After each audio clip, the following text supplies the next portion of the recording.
Revue de presse du vendredi 24 mai 2019. Bonjour à tous, je suis Cédric MyDiète, diététicien, nutritionniste et expert en bien-être depuis plus de 10 ans.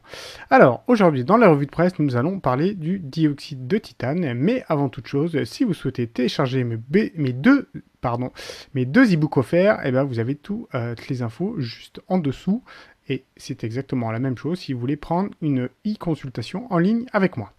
Alors, on revient donc à notre revue de presse aujourd'hui qui est dans le magazine Vital Food. C'est un super magazine, c'est vraiment sympa. Il y a vraiment de très bons conseils, il y a il y a vraiment des super recettes. C'est un magazine que je recommande vraiment. Ma copine est abonnée depuis très longtemps et on en est vraiment super. Moi, j'aime bien. Franchement, je recommande à tout le monde. Donc, dans le Vital Food de cet été, donc le Vital Food, c'est spécial recette, qui est le numéro 19 de juin-juillet-août 2019. Et ben, on parle effectivement du dioxyde de titane. Vous voyez sur la partie gauche. On parle du dioxyde de titane. Alors, qu'est-ce qu'on dit? Eh ben, en fait, on indique évidemment que c'est un pigment blanc qui est utilisé vraiment comme additif, qui s'appelle E171. Donc, moi, je dis clairement les choses. Quand c'est marqué E171, eh ben, vous achetez même pas le produit. Alors, en soi, il est utilisé pour vraiment sa qualité blanche et opacifiante, et ça rend plus brillant. Donc vous en avez clairement dans des bonbons durs, vous en avez dans du dentifrice notamment, vous pouvez en avoir dans des crèmes glacées, des chewing-gums, des bonbons, des biscuits, vraiment dans plein de choses. C'est très utilisé, on va dire, dans l'agroalimentaire, justement par rapport à pas mal de ces, on va dire, de ces propriétés.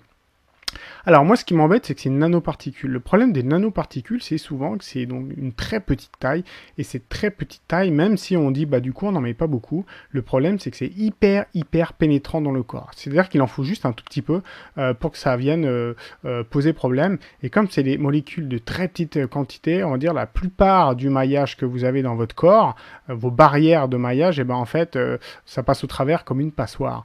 Et ce qui se passe, c'est que votre E171, et ben, il peut aller se poser directement dans le noyau même de votre cellule, et il faut savoir que dans le noyau même de votre cellule, c'est là où vous avez l'ADN, et quand l'ADN ne va pas bien, et ben dans les cas les plus graves, et ben c'est là que les cancers apparaissent.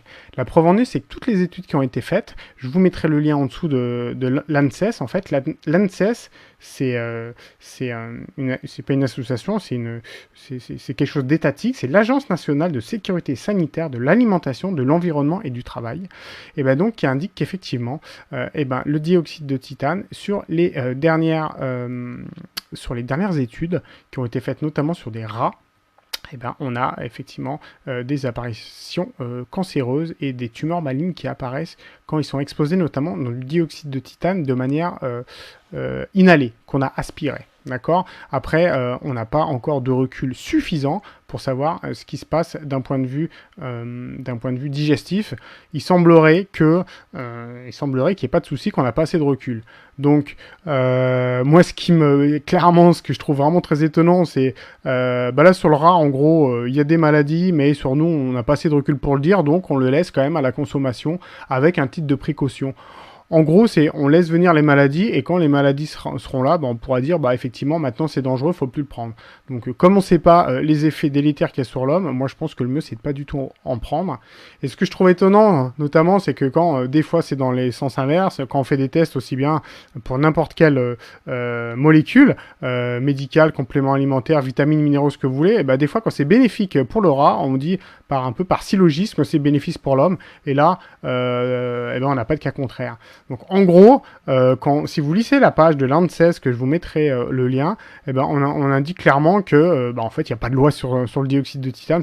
J'avoue que c'est quand même hallucinant.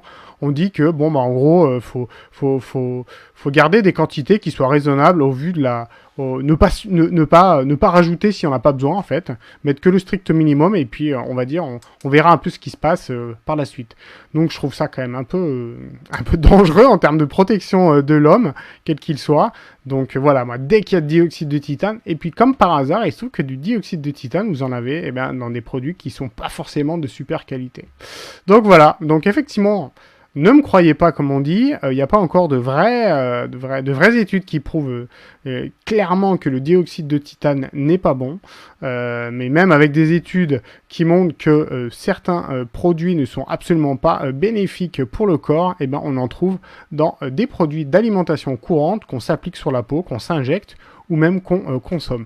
Donc à partir de là, le dioxyde de titane, pour moi, c'est carrément non pour tout le monde, que ce soit enfant, pas enfant, homme, femme enceinte, tout le monde. Il faut absolument oublier un gros principe de précaution quand on voit eh ben, en fait, les effets délétères qu'on a sur les rats.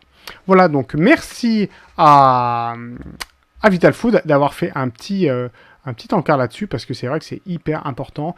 Malheureusement, comme on dit, sur le dioxyde de titane, si avec lui, ça serait bien, mais ça permet, on va dire, d'ouvrir un peu le débat et de réfléchir et de d'autant plus regarder tous les produits que vous avez dans la composition d'un aliment. Voilà pour le Vital Food de été 2019. Je vous remercie et je vous dis à la semaine prochaine pour la prochaine revue de presse. Bon week-end à tous, au revoir.